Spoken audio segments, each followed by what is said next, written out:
ಈ ಮೈಸೂರು ಮೂಡ ಹಗರಣ ಅಂತಕ್ಕಂಥದ್ದು ಯಾಕೋ ಸದ್ಯಕ್ಕೆ ನಿಲ್ಲುವ ಲಕ್ಷಣಗಳು ಕಂಡು ಬರ್ತಾ ಇಲ್ಲ. ಸೀರಿಯಲ್ಗಳ ರೀತಿಯಲ್ಲಿ ದಿನಕ್ಕೊಂದು ಸಂಚಿಕೆಯ ರೀತಿಯಲ್ಲಿ ಪ್ರಸಾರ ಆಗ್ತಾ ಇದೆ.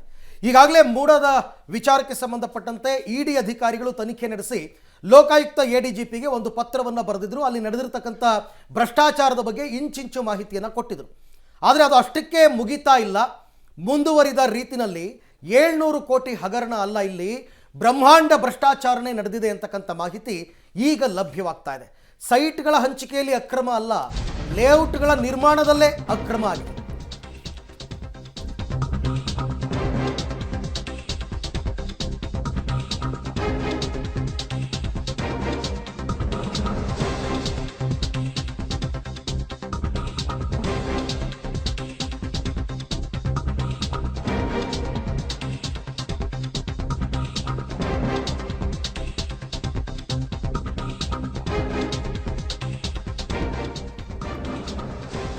ಮೂಡ ನಿವೇಶನ ಹಂಚಿಕೆಯಲ್ಲಿ ಬಹುಕೋಟಿ ಅಕ್ರಮವಾಗಿರುವಂತಹ ವಿಚಾರ.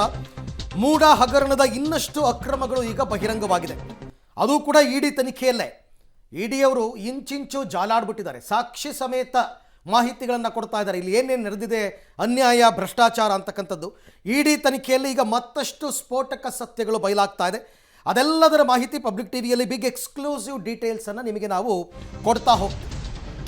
ಇಡೀ ಲೇಔಟ್ಗಳೇ ಅಕ್ರಮವಾಗಿ ನಿರ್ಮಾಣ ಆಗಿದೆ. ಲ್ಯಾಂಡ್ ಮಾಫಿಯಾ ಅನ್ನೋದು, ರಿಯಲ್ ಎಸ್ಟೇಟ್ ಅನ್ನೋದು ಯಾವ ರೀತಿ ಇಲ್ಲಿ ತನ್ನ ಕೈಚಳಕವನ್ನು ತೋರಿಸಿದೆ ಅಂತ. ಕೇವಲ 50-50 ಅನುಪಾತದಲ್ಲಿ ಮಾತ್ರ ಅಲ್ಲಿ ಅಕ್ರಮ ಆಗಿಲ್ಲ, 60-40 ಅನುಪಾತದಲ್ಲೂ ಕೂಡ ಸೈಟ್ ಹಂಚಿಕೆಯಲ್ಲೂ ಅಕ್ರಮ ಆಗಿದೆ. ಇಬ್ಬರು ಮಾಜಿ ಆಯುಕ್ತರಿದ್ದಾರಲ್ಲ, ಅವರಿಂದ ಅಕ್ರಮದ ಸರಮಾಲೆಯೇ ಅಲ್ಲಿ ಸೃಷ್ಟಿಯಾಗಿದೆ. ಪಬ್ಲಿಕ್ ಟಿವಿ ಈ ಕುರಿತಂತೆ ಬಿಗ್ ಎಕ್ಸ್ಕ್ಲೂಸಿವ್ ಡೀಟೇಲ್ಸ್ ಅನ್ನ, ಅಕ್ರಮದ ಸ್ವರೂಪ ಹೇಗೆ, ವಿಸ್ತೀರ್ಣ ಹೇಗೆ, ಜಾಲ ಯಾವ ರೀತಿ, ಎಲ್ಲದರ ಬಗ್ಗೆ ನಿಮಗೆ ಮಾಹಿತಿಯನ್ನು ನಾವು ಕೊಡ್ತಾ ಇದ್ದೀವಿ. ಆರಂಭಿಕ ಹಂತದಲ್ಲಿ 50-50 ಅನುಪಾತ ಅಕ್ರಮ ಅನ್ನೋದನ್ನ ಕೋರ್ಟ್ ಕೂಡ ಅಭಿಪ್ರಾಯ ಪಡ್ತು. ಅದೆಲ್ಲವೂ ಗೊತ್ತಾಯ್ತು. ಅಲ್ಲಿ ಪ್ರೋಟೋಕಾಲ್ ಫಾಲೋ ಆಗಿಲ್ಲ ಅನ್ನೋದು ಗೊತ್ತಾಯ್ತು. ಈ ಹಿಂದೆ ಇತ್ತಲ್ಲ ನಿಯಮ 60-40 ನಿಯಮ, ಅಲ್ಲೂ ಕೂಡ ನುಂಗಿ ನೀರು ಕುಡಿಯೋ ಕೆಲಸವನ್ನ ನುಂಗಣ್ಣರು, ಭೂಮಿ ಕಳ್ಳರು ಮಾಡಿದ್ದಾರೆ ಅನ್ನೋದಕ್ಕೆ ಈಗ ಮತ್ತಷ್ಟು ಅಂಶಗಳು ಗೊತ್ತಾಗ್ತಾ ಇದೆ. ಮೊನ್ನೆ ಅಷ್ಟೇ ಇಡಿ ಇಂಟರಿಮ್ ರಿಪೋರ್ಟ್ ಅನ್ನು ಕೊಟ್ಟು 13 ಪುಟಗಳ ಇಂಟರಿಮ್ ರಿಪೋರ್ಟ್ ನಲ್ಲಿ ಹೇಗೆ ಈ 14 ಸೈಟ್ಗಳಿಗೆ ಸಂಬಂಧಪಟ್ಟಂತೆ ಅಕ್ರಮ ಆಗಿದೆ ಅನ್ನೋದನ್ನ ಹೇಳ್ತಾನೆ. ಇದರಲ್ಲಿ ಇನ್ನಷ್ಟು ವಿಚಾರಗಳಿದೆ. ಕೇವಲ 700 ಕೋಟಿ ಅಕ್ರಮ ಅಲ್ಲ, ಈ ಅಕ್ರಮ ಇನ್ನಷ್ಟು ದೊಡ್ಡದಿದೆ ಅನ್ನೋದನ್ನ ವಿವರಿಸ್ತಾ ಹೋಯ್ತು. ಆದ್ರೆ ಮತ್ತಷ್ಟು ಇಂಟ್ರೆಸ್ಟಿಂಗ್ ಡೀಟೇಲ್ಸ್ ಅನ್ನ ನಿಮಗೆ ಕೊಡ್ತಾ ಇದೀವಿ. ಡೆತ್ ಸರ್ಟಿಫಿಕೇಟ್ ಇಲ್ಲದೆ, ಮತ್ತೆ ನೀಲನಕ್ಷೆ ಇಲ್ಲದೆ ಎಲ್ಲ ಹೇಗೆ ಅಕ್ರಮ ಆಗಿದೆ ಅಂತ. ಇಡಿ ಅಧಿಕಾರಿಗಳು ಕೊಟ್ಟಂತಹ ಮಧ್ಯಂತರ ವರದಿಯಲ್ಲಿ ಆರಂಭಿಕವಾಗಿ 700 ಕೋಟಿ ಅಂತ ಹೇಳಿದರು. ಆದರೆ ಅದು 700 ಕೋಟಿ ಅಲ್ಲ, 2800 ಕೋಟಿ ಅಕ್ರಮ ಆಗಿರ್ತಕ್ಕಂಥದ್ದು. ಅಂದರೆ ಇದು 13 ವರ್ಷಗಳ ಕಂಪ್ಲೀಟ್ ಸರ್ವೆ ಮಾಡಿರ್ತಕ್ಕಂಥದ್ದು. ಈ 13 ವರ್ಷಗಳಲ್ಲಿ 4918ಕ್ಕೂ ಹೆಚ್ಚು ಸೈಟ್ಗಳ ಅಕ್ರಮ ಹಂಚಿಕೆ ಆಗಿದೆ. ಮಧ್ಯಂತರ ಅವಧಿಯಲ್ಲಿ 1095 ಅಂತ ಹೇಳಿದರು. 1095 ಅಲ್ಲ, 4918ಕ್ಕೂ ಹೆಚ್ಚು ಸೈಟ್ಗಳ ಅಕ್ರಮ ಹಂಚಿಕೆಯಾಗಿದೆ ಅಂತ. ತನಿಖೆಗಿಳಿದ ಇಡಿಗೆ ಮತ್ತಷ್ಟು ಸ್ಫೋಟಕ ಮಾಹಿತಿ ಲಭ್ಯವಾಗಿದೆ. ಎಕ್ಸ್ಕ್ಲೂಸಿವ್ ಆಗಿ ಮಾಹಿತಿಯನ್ನು ಕೊಡ್ತಾ ಇದ್ದೀವಿ. ನನ್ನ ಪ್ರಶ್ನೆ ಇರತಕ್ಕಂಥದ್ದು, ಈ 4918 ಸೈಟ್ ಏನು ಅಕ್ರಮವಾಗಿ ಕೊಟ್ಟಿದ್ದಾರೆ, ಅದರಲ್ಲಿ ಎಷ್ಟೋ ಜನ ಈಗಾಗಲೇ ಮನೆ ಕಟ್ಕೊಂಡಿದ್ದಾರೆ, ಎಷ್ಟೋ ಜನ ಮಾರ್ಬಿಟ್ಟಿದ್ದಾರೆ, ಕೈಯಿಂದ ಕೈಗೆ ಬದಲಾಗಿದೆ. ಇವೆಲ್ಲವೂ ಅಕ್ರಮ ಅನ್ನೋದಾದರೆ ಇವರುಗಳ ವಿರುದ್ಧ ಏನು ಕ್ರಮವನ್ನು ತಗೋತೀರಾ? ಮುಖ್ಯಮಂತ್ರಿಯ ಪತ್ನಿಗೆ ಕೊಟ್ಟಂತಹ 14 ಸೈಟನ್ನು ವಾಪಸ್ ತಗೊಂಡ್ಬಿಟ್ರಿ. ಹಾಗಾದರೆ ಇವರೆಲ್ಲ ಏನು ಮಾಡಬೇಕು? ಈ ಅಕ್ರಮ ಸಕ್ರಮ ಅಂತ ಮಾಡ್ತಾರಲ್ಲ, ಆ ಥರ ಏನಾದರೂ ಅಕ್ರಮವನ್ನು ಸಕ್ರಮ ಮಾಡ್ಕೋತೀರಾ ಫೈನ್ ಕಟ್ಟಿಸ್ಕೊಂಡು, ಅಥವಾ ಅವರ ಸೈಟನ್ನೇ ನೀವು ವಶಕ್ಕೆ ಪಡಿತೀರಾ? ಏನು ಮಾಡ್ತೀರಾ ಅಂತಕ್ಕಂಥದ್ದು ಗೊತ್ತಿಲ್ಲ. ಇಷ್ಟಕ್ಕೂ ಇದು ಇಡಿಯವರು ತನಿಖೆಯಲ್ಲಿ ಕಂಡುಕೊಂಡಿರ್ತಕ್ಕಂಥ ಸತ್ಯ. ಇದಿನ್ನೂ ಕೂಡ ರಿಪೋರ್ಟ್ ಆಗಬೇಕಾಗುತ್ತೆ, ಚಾರ್ಜ್ ಶೀಟ್ ಆಗಬೇಕಾಗುತ್ತೆ. ಮೂಡಾದಲ್ಲಿ 1095 4921 ಸೈಟ್ಗಳು ಅಕ್ರಮ ಆಗಿದೆಯಂತೆ. ಮುಂದುವರೆದ ಭಾಗವಾಗಿ ಇಡಿ ತನಿಖೆಯಲ್ಲಿ ಮತ್ತಷ್ಟು ಸ್ಫೋಟಕ ಸತ್ಯ ಗೊತ್ತಾಗ್ತಾ ಇದೆ. 700 ಕೋಟಿ ಅಲ್ಲ, ಅದು ಅಕ್ರಮದ ಸ್ವರೂಪ 2800 ಕೋಟಿ ಅನ್ನೋದನ್ನ ಇಡಿ ಫೈಂಡಿಂಗ್ಸ್ ಅಲ್ಲಿ ಗೊತ್ತಾಗ್ತಾ ಇದೆ. ಸೊ ಇದು ಫೈನಲ್ ಅಂತ ಅಲ್ಲ, ಬಟ್ ಸಾಕ್ಷ್ಯ ಸಿಕ್ಕಿದೆ. ಅಕ್ರಮದ ವಾಸನೆ ಇಡಿಗೆ ಬಡಿದಾಗ ತನಿಖೆ ನಡೆಸಿದಾಗ ಸಾಕ್ಷ್ಯ ಇದೆ ಅನ್ನೋದನ್ನ ಅವರು ಫೈಂಡಿಂಗ್ಸ್ ನಲ್ಲಿ ಅಟ್ಯಾಚ್ ಮಾಡಿದ್ದಾರೆ. ಯಾಕಂದ್ರೆ ಲ್ಯಾಂಡ್ ಡಾಕ್ಯುಮೆಂಟ್ ಬೇಸ್ಡ್ ಮೇಲೆ ಇಡೀ ತನಿಖೆ ಸಾಗೋದ್ರಿಂದ ಇದೆಲ್ಲ ಹೇಳಿದ್ದಾರೆ ಅವರು. 13 ವರ್ಷದಲ್ಲಿ 4921 ಸೈಟ್ಗಳನ್ನ ಹಂಚಿಕೆ ಮಾಡಿದ್ದಾರೆ. ನೋಡಿ, ಟೋಟಲ್ ಆಗಿ ಒಂದು 5000 ಸೈಟ್ ಅಲ್ಲಿ 4921 ಸೈಟ್ ಹಂಚಿಕೆನೇ ಅಕ್ರಮ ಅಂದ್ರೆ ಏನರ್ಥ? 100 ಅಲ್ಲಿ 80%ಗೂ ಅಕ್ರಮ ನಡೆದಿದೆ ಅನ್ನೋದು ಅರ್ಥ ಅಲ್ಲಿ. ಸೊ 50-50 ಅನುಪಾತದಲ್ಲಿ ಮಾತ್ರ ಅಲ್ಲಿ ಅಕ್ರಮ ಮಾಡ್ಕೊಳ್ಳೋದಕ್ಕೆ ಬಳಸ್ಕೊಂಡಿಲ್ಲ ಅಧಿಕಾರಿಗಳು. 60-40 ಸೈಟು ಹಂಚಿಕೆ ಅನುಪಾತದಲ್ಲೂ ಕೂಡ ಮೋಸ ಆಗಿದೆ, ಭ್ರಷ್ಟಾಚಾರ ಆಗಿದೆ, ನುಂಗಣ್ಣರ ಕೈವಾಡ ಕೆಲಸ ಮಾಡಿದೆ. ಲೇಔಟ್ಗಳೇ ಅಕ್ರಮವಾಗಿ ತಲೆ ಎತ್ತಿದೆ. ಅಲ್ಲಿ ಎಷ್ಟು ಕೋಟಿ ವ್ಯವಹಾರ ಆಗಿರಬಹುದು. ಒಂದೊಂದು ಲೇಔಟ್ನಲ್ಲಿ 30-40 ಡೈಮೆನ್ಷನ್, 60-40 ಡೈಮೆನ್ಷನ್, 20-30 ಡೈಮೆನ್ಷನ್ ಅಂತ ಮಾಡಿ ಎಷ್ಟು ಜನರ ತಲೆ ಮೇಲೆ ಚಪ್ಪಡಿ ಕಲ್ಲು ಹಾಕೋ ಕೆಲಸವನ್ನು ಮಾಡಿರ್ಬೋದು ನೀವು ಅಂದಾಜು ಮಾಡಿ. ಮೂಡಾದ 2 ಮಾಜಿ ಆಯುಕ್ತರಿಂದ ಅಕ್ರಮ ಆಗಿರೋ ಶಂಕೆಯನ್ನ ಇಡಿ ತನ್ನ ಫೈಂಡಿಂಗ್ಸ್ನಲ್ಲಿ ವ್ಯಕ್ತಪಡಿಸಿದೆ. ಇಂಟರಿಮ್ ರಿಪೋರ್ಟ್ನ ಫೈಂಡಿಂಗ್ಸ್ನಲ್ಲಿ ವ್ಯಕ್ತಪಡಿಸಿದೆ. ರಿಯಲ್ ಎಸ್ಟೇಟ್ ಉದ್ಯಮಿಗಳ ಜೊತೆಗೆ ಅಧಿಕಾರಿಗಳ ಶಾಮೀಲಾಗಿರೋ ಕಾರಣಕ್ಕೆ ಇಷ್ಟು ದೊಡ್ಡ ಅಕ್ರಮ ಆಗಿದೆ ಅನ್ನೋದು ಗೊತ್ತಾಗ್ತಾ ಇದೆ. ಹೀಗಾಗಿ ರಿಯಲ್ ಎಸ್ಟೇಟ್ ಮಾಫಿಯಾ ಮೂಡಾವನ್ನ ಸಮೃದ್ಧ ಹುಲ್ಲುಗಾವಲಿನ ರೀತಿ ನೋಡಿದೆ.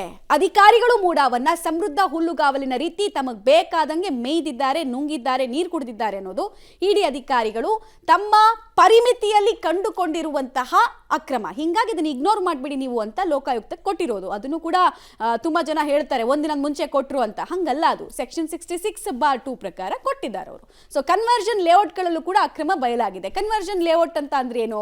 ಅಲ್ಲೆಲ್ಲ ಪರ್ಮಿಷನ್ಗಳು ಇರಬೇಕು.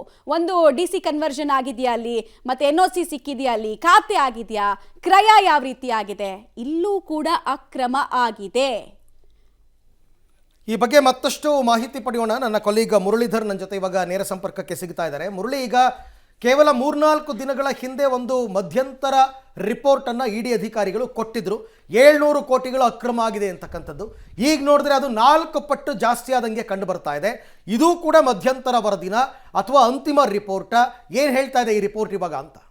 ಅರವಿಂದ್, ಇಡಿ ಅಧಿಕಾರಿಗಳು ಮೂಡಾದ ಸಂಬಂಧಪಟ್ಟಂತೆ 2 ಪ್ರಕರಣಗಳನ್ನು ದಾಖಲು ಮಾಡಿಕೊಂಡು ತನಿಖೆಯನ್ನ ಮಾಡ್ತಾ ಇದ್ರು. ಅದು ಒಂದು ಸಿದ್ದರಾಮಯ್ಯ ಅವರ ವಿರುದ್ಧ 14 ಸೈಟ್ಗಳ ಅಕ್ರಮದ ಏನು ವಿಚಾರ ಏನಿತ್ತು ಅದಕ್ಕೆ ಸಂಬಂಧಪಟ್ಟಂತೆ ಒಂದು ತನಿಖೆಯನ್ನ ಮಾಡ್ತಾ ಇದ್ರು. ಜೊತೆಗೆ ಇನ್ನೊಂದು ECIR ಅಂದ್ರೆ FIR ಅನ್ನ ದಾಖಲು ಮಾಡಿಕೊಂಡು ತನಿಖೆಯನ್ನ ಮಾಡ್ತಾ ಇದ್ರು. ಅದು 18 ಜನ ಅಧಿಕಾರಿಗಳ ವಿರುದ್ಧ ಕೇಳಿಬಂದಂತ ಆರೋಪ. ಯಾಕಂದ್ರೆ ಈ ಹಿಂದೆ ಲೋಕಾಯುಕ್ತದಲ್ಲಿ ಈ ಪ್ರಕರಣದ ತನಿಖೆ ನಡೀತಾ ಇತ್ತು. ಅದನ್ನೇ ಟೇಕ್ ಓವರ್ ಅನ್ನ ಮಾಡಿ ಇಡಿ ಅಧಿಕಾರಿಗಳು ಪ್ರಕರಣವನ್ನ ತನಿಖೆಯನ್ನ ಮಾಡ್ತಾ ಇದ್ರು. ಅಂದ್ರೆ ಕಳೆದ 2-3 ದಿನಗಳ ಹಿಂದೆ ಕೊಟ್ಟಂತ ಇಂಟ್ರಿಮ್ ರಿಪೋರ್ಟ್ ಏನಿತ್ತು ಅಂದ್ರೆ ಲೋಕಾಯುಕ್ತಕ್ಕೆ ಕೊಟ್ಟಂತ ಇಂಟ್ರಿಮ್ ರಿಪೋರ್ಟ್ ಏನಿತ್ತು ಅದರಲ್ಲೂ ಕೇವಲ ಸಿದ್ದರಾಮಯ್ಯ ಅವರ ವಿರುದ್ಧ ನಡೆದಂತ ಒಂದು ಪ್ರಗತಿ ಅಂದ್ರೆ ತನಿಖೆಯ ಪ್ರಗತಿ ಏನಿತ್ತು ಅದನ್ನ ಮಾತ್ರ ಮಾಹಿತಿಯನ್ನ ಶೇರ್ ಮಾಡ್ಕೊಂಡಿದ್ದಂಥದ್ದು. ಯಾಕೆಂದ್ರೆ ಪ್ರಮುಖವಾಗಿ ಈ ಪ್ರಕರಣ ಸಾಕಷ್ಟು ದಿನಗಳಿಂದ ಬರ್ತಾ ಇತ್ತು. 50-50 ಅನುಪಾತದಲ್ಲಿ ಸೈಟ್ ಅನ್ನ ಮರು ಹಂಚಿಕೆ ಮಾಡೋ ಸಂದರ್ಭದಲ್ಲಿ 1095 ಸೈಟ್ಗಳನ್ನ ಏನು ಅಕ್ರಮವನ್ನ ಮಾಡಿದ್ದಾರೆ. ಅದರಲ್ಲಿ ಸರಿಸುಮಾರು 700 ಕೋಟಿಯಷ್ಟು ಅಕ್ರಮವಾದ ಹಣವನ್ನ ವರ್ಗಾವಣೆ ಮಾಡುವಂತ ಪ್ರಯತ್ನಗಳು ಕೂಡ ನಡೆದಿದ್ದಾವೆ ಅನ್ನೋದ್ರ ಬಗ್ಗೆ ಆರೋಪವನ್ನ ಮಾಡಿದ್ರು. ಆದ್ರೆ ಈಗ ಕೇಳಿ ಬರ್ತಾ ಇರೋದು 4921 ಸೈಟ್ಗಳು. ಅದು ಕೂಡ 60-40 ಅನುಪಾತ ಮತ್ತು 50-50 ಅನುಪಾತ ಅಂದ್ರೆ 1095 ಲೇಔಟ್ ಏನಂದ್ರೆ ಸೈಟ್ಗಳೇನಿದ್ದಾವೆ ಅದು ಕೂಡ ಇದ್ರ ಒಳಗಡೆ ಇನ್ಕ್ಲೂಡ್ ಆಗುವಂಥದ್ದು. ಅಂದ್ರೆ ಇಡೀ ಹಗರಣ ಏನಿತ್ತು, ಇಡೀ ಹಗರಣದ ವ್ಯಾಲ್ಯೂಯೇಷನ್ ಅನ್ನ ಅವರು ಹೇಳ್ತಾ ಇದ್ದಾರೆ. ಇದು ಇಂಟ್ರಿಮ್ ರಿಪೋರ್ಟ್ ಅನ್ನು ಎಲ್ಲೂ ಕೂಡ ಸಲ್ಲಿಕೆಯನ್ನ ಮಾಡಿಲ್ಲ. ಇದು ತನಿಖೆಯಲ್ಲಿ ಹೊರಗಡೆ ಬಂದಿರುವಂತಹ ಸತ್ಯಾಸತ್ಯತೆಗಳು. ಯಾಕಂದ್ರೆ ಈ ಪ್ರಕರಣಕ್ಕೆ ಸಂಬಂಧಪಟ್ಟಂತೆ ತನಿಖೆಯನ್ನ ಮಾಡೋ ಸಂದರ್ಭದಲ್ಲಿ ಇಡೀ ಲೇಔಟ್ಗೆ ಅಕ್ರಮಗಳನ್ನ ಮಾಡ್ಕೊಂಡಿರುವಂಥದ್ದು, ಅದಕ್ಕೆ ನೋಟಿಫಿಕೇಶನ್ ಅನ್ನ ಮಾಡಿರುವಂತದ್ದು ಇರ್ಬೋದು, DC ಕನ್ವರ್ಷನ್ ಅನ್ನ ಮಾಡಿಲ್ದೇ ಇರುವಂತದ್ದು ಇರ್ಬೋದು, ಈ ರೀತಿಯ ಏನು ಒಂದಷ್ಟು ಬೆಳವಣಿಗೆಗಳು ಆಗಿದಾವೆ ಅನ್ನೋದ್ರ ಬಗ್ಗೆ ಇಡೀ ತನಿಖೆಯಲ್ಲಿ ಬಯಲಾಗಿರುವಂತದ್ದು. ಅರವಿಂದ್, ಯಾಕಂದ್ರೆ ಒಂದು ಲೇಔಟ್ ಅನ್ನ ನಿರ್ಮಾಣ ಮಾಡಬೇಕಾದ್ರೆ ಅದಕ್ಕೆ ಆದಂತ ಒಂದು ಕಾನೂನು ಪ್ರಕ್ರಿಯೆಗಳಿರ್ತವೆ. ಆ ಕಾನೂನು ಪ್ರಕ್ರಿಯೆಗಳನ್ನ ಗಾಳಿಗೆ ತೂರಿದ್ದಾರೆ ಅಧಿಕಾರಿಗಳು. ರಿಯಲ್ ಎಸ್ಟೇಟ್ ಏಜೆಂಟ್ಗಳ ಜೊತೆ, ರಿಯಲ್ ಎಸ್ಟೇಟ್ ಉದ್ಯಮಿಗಳ ಜೊತೆಯಲ್ಲಿ ಶಾಮೀಲಾಗಿರುವಂತದ್ದು. ಒಂದು ಲೇಔಟ್ ನಿರ್ಮಾಣ ಆದ ಬಳಿಕ ಅದನ್ನ ಮೂಡಾದವರೇ ಟೇಕ್ ಓವರ್ ಅನ್ನ ಮಾಡಿ ಮೂಡಾದ ಪ್ರಾಪರ್ಟಿ ಅಂತ ಹೇಳಿ ಸೇಲ್ ಅನ್ನ ಮಾಡುವಂತ ಪ್ರಯತ್ನಗಳು. ಯಾಕಂದ್ರೆ ಯಾವ್ದಾದ್ರು ನಾನು ಒಂದು ಲೇಔಟ್ ಅನ್ನ ನಿರ್ಮಾಣ ಮಾಡಿದ್ರೆ ಅದನ್ನ ಮಾರಾಟ ಮಾಡಲಿಕ್ಕೆ ಸಾಕಷ್ಟು ಕಷ್ಟ ಆಗುತ್ತೆ. ಅಂದ್ರೆ ಪ್ರೈವೇಟ್ ಲೇಔಟ್ ಅಂತ ಆದ್ರೆ ಅದನ್ನ ಮೂಡ ಟೇಕ್ ಓವರ್ ಮಾಡಿದ್ರೆ ಅದರಲ್ಲಿ ಬರುವಂತಹ ಲಾಭಗಳೇನಿರುತ್ತೆ ಆ ಲಾಭಗಳಿಗೆ ಸಂಬಂಧಪಟ್ಟಂತೆ ಒಂದಷ್ಟು ಹಣದ ವಿಲೇವಾರಿ ನಡೆದಿದೆ ಅನ್ನೋದ್ರ ಬಗ್ಗೆ ಕೂಡ ಇಡೀ ಅನುಮಾನವನ್ನ ವ್ಯಕ್ತಪಡಿಸಿರುವಂತದ್ದು. ಇನ್ನೂ ಕೂಡ ಈ ಪ್ರಕರಣದ ತನಿಖೆ ನಡೀತಾ ಇದೆ.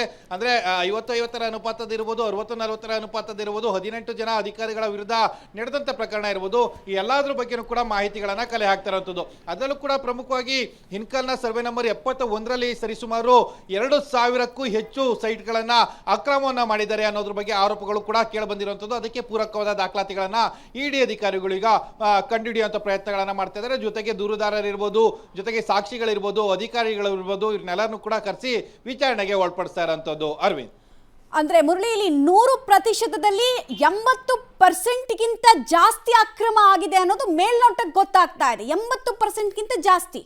ಮಮತಾ, ಏನಂದ್ರೆ ಪ್ರಮುಖವಾಗಿ ಈ ರೀತಿಯ ಅನುಮಾನ ಬರ್ಲಿಕ್ಕೆ ಕಾರಣ ಅಂದ್ರೆ 18 ಜನ ಅಧಿಕಾರಿಗಳ ವಿರುದ್ಧ ಮಾಡಿದಂತ ಆರೋಪ, ಜೊತೆಗೆ ಅದಕ್ಕೆ ಸಂಬಂಧಪಟ್ಟಂತೆ ಲೋಕಾಯುಕ್ತ ತಯಾರು ಮಾಡಿದಂತ ಒಂದಷ್ಟು ವರದಿ. ಯಾಕೆಂದ್ರೆ ಸಾಕಷ್ಟು 1.5 ವರ್ಷದಿಂದ ಈ ಪ್ರಕರಣದ ತನಿಖೆ ನಡೀತಾ ಇತ್ತು. ತನಿಖೆ ನಡೆದ ಸಂದರ್ಭದಲ್ಲಿ ಲೋಕಾಯುಕ್ತದಿಂದ ಯಾವುದೇ ರೀತಿಯ ಮೂವ್ಮೆಂಟ್ಗಳು ಕೂಡ ಆಗಿರ್ಲಿಲ್ಲ. ಯಾವಾಗ ಮೂಡದ 14 ಸೈಟ್ ಅಕ್ರಮ ಹೊರಗಡೆ ಬರ್ತದೆ, ಹೊರಗಡೆ ಬಂದ ಸಂದರ್ಭದಲ್ಲಿ ಅದನ್ನ ತನಿಖೆ ಮಾಡ್ಲಿಕ್ಕೆ ಅಂದ್ರೆ ಆ 18 ಜನ ಅಧಿಕಾರಿಗಳ ವಿರುದ್ಧ ಇದ್ದಂತ ಪ್ರಕರಣದ ತನಿಖೆಯನ್ನ ಮಾಡೋ ಸಂದರ್ಭದಲ್ಲಿ ಅದು ಒಂದಷ್ಟು ಫಾಸ್ಟ್ ಅನ್ನ ಪಡ್ಕೊಳ್ಳುತ್ತೆ. ಆ ಸಂದರ್ಭದಲ್ಲಿ ಇಡಿ ಕೂಡ ಅದನ್ನ ಟೇಕ್ ಓವರ್ ಮಾಡುತ್ತೆ. ಇಡಿ ಟೇಕ್ ಓವರ್ ಮಾಡಿದ ಸಂದರ್ಭದಲ್ಲಿ ಅದಕ್ಕೆ ದೂರನ್ನ ಕೊಟ್ಟಂತ ಆರೋಪಿಗಳು ಯಾರಿದ್ರು, ಜೊತೆಗೆ ಅಧಿಕಾರಿಗಳು ಅಂದ್ರೆ ಆ ದೂರನ್ನ ಹೊತ್ತಂತ ಅಧಿಕಾರಿಗಳು ಯಾರಿದ್ರು, ಅವ್ರನ್ನೆಲ್ಲರನ್ನು ಕೂಡ ವಿಚಾರಣೆಗೊಳಪಡಿಸಿದಾಗ 80% ಅಂದ್ರೆ 70ರಿಂದ 80% ಅಕ್ರಮ ಇದರಲ್ಲಿ ನಡೆದಿದೆ ಅನ್ನೋದ್ರ ಬಗ್ಗೆ ಸ್ಪಷ್ಟವಾಗಿ ಗೊತ್ತಾಗ್ತಾ ಇರುವಂತದ್ದು. ಯಾಕೆಂದ್ರೆ ಲೇಔಟ್ ಗಳನ್ನ ಟೇಕ್ ಓವರ್ ಮಾಡಿದಾಗ ಒಂದು ಲೇಔಟ್ ಕನಿಷ್ಠ 100ರಿಂದ 200 ಸೈಟ್ಗಳಿರ್ತವೆ. ಅಂದ್ರೆ ಮೈಸೂರಿನಂತ ವ್ಯಾಪ್ತಿಯಲ್ಲಿ ಒಂದು 100-200 ಸೈಟ್ಗಳಿರ್ತವೆ. ಆ ಲೇಔಟ್ಗಳು ಈ ರೀತಿಯ ಲೇಔಟ್ಗಳನ್ನ ಎಷ್ಟು ಟೇಕ್ ಓವರ್ ಮಾಡಿದ್ದಾರೆ ಅನ್ನೋದ್ರ ಬಗ್ಗೆ ಕೂಡ ಸಾಕಷ್ಟು ಅನುಮಾನ ಇರುವಂತದ್ದು. ಯಾಕೆಂದ್ರೆ ಕಳೆದ 20-25 ದಿನಗಳ ಹಿಂದೆ ಇಡಿ ಅಧಿಕಾರಿಗಳು ಮಂಜುನಾಥ್ ಅನ್ನೋ ರಿಯಲ್ ಎಸ್ಟೇಟ್ ಉದ್ಯಮಿ ಮನೆ ಮೇಲೆ ದಾಳಿಯನ್ನ ಮಾಡ್ತಾರೆ. ಕಾರ್ತಿಕ್ ಲೇಔಟ್ ಅಂದ್ರೆ ಮೈಸೂರಿಗೆ ಇರುವಂತ ಕಾರ್ತಿಕ್ ಲೇಔಟ್ ಏನಿತ್ತು ಅದರಲ್ಲಿ 272 ಸೈಟ್ಗಳಿತ್ತು. ಆ 72 ಸೈಟ್ಗಳನ್ನ ದಿನೇಶ್ ಅವರ ಜೊತೆಯಲ್ಲಿ ಸೇರ್ಕೊಂಡು ಟೇಕ್ ಓವರ್ ಮಾಡಿದ್ದಾರೆ ಮೂಡಾದ ಒಳಗಡೆ ಅನ್ನೋದ್ರ ಬಗ್ಗೆ ಕೂಡ ಮಾಹಿತಿಗಳಿರುವಂತದ್ದು. ಈ ಎಲ್ಲಾದ್ರ ಬಗ್ಗೆನೂ ಕೂಡ ಮಾಹಿತಿಗಳನ್ನ ಇಡಿ ಅಧಿಕಾರಿಗಳು ಇನ್ನೂ ಕೂಡ ತನಿಖೆಯನ್ನ ಮಾಡ್ತಾ ಇದ್ದಾರೆ. ಮುಂದಿನ ಹೊತ್ತುಗಳಲ್ಲಿ ಅಂದ್ರೆ ಇದಕ್ಕೆ ದೋಷಾರೋಪ ಪಟ್ಟಿಯನ್ನ ಸಲ್ಲಿಕೆ ಮಾಡೋ ಸಂದರ್ಭದಲ್ಲಿ ಅದರ ಪಟ್ಟಿ ಹೆಚ್ಚಾಗುವಂತ ಸಾಧ್ಯತೆಗಳು ಕೂಡ ಹೆಚ್ಚಾಗಿರುವಂತದ್ದು. Right Murali, thank you. ತಮ್ಮೆಲ್ಲ ಮಾಹಿತಿಗೆ ಧನ್ಯವಾದ. ಒಟ್ಟಾರೆ ಭ್ರಷ್ಟಾಚಾರ ನೋಡಿ, ಒಂದು ಸಿಂಪಲ್ ಲಾಜಿಕ್ ಎಂಥವ್ರಿಗೂ ಅರ್ಥ ಆಗುತ್ತೆ. ನನ್ನ ಹೆಸರಿನಲ್ಲಿ ಒಂದು ಸೈಟ್ ಇದ್ದರೆ ನಾನು ಅದನ್ನು ಮಾರಬೇಕು ಅಂತಂದರೆ ನಾನು ಬೇರೆಯವ್ರಿಗೆ ಅದನ್ನು ಸೇಲ್ ಮಾಡಬಹುದು. ನನ್ನ ಹೆಸರಿಗೆ ಸೈಟೇ ಬಂದಿಲ್ಲ, ಆಗಲೇ ನಾನು ಇನ್ನೊಬ್ಬರಿಗೆ ಆ ಸೈಟನ್ನು ಮಾರೋದು ಹೆಂಗೆ ಸಾಧ್ಯ ಇದು ನೋಡಿ.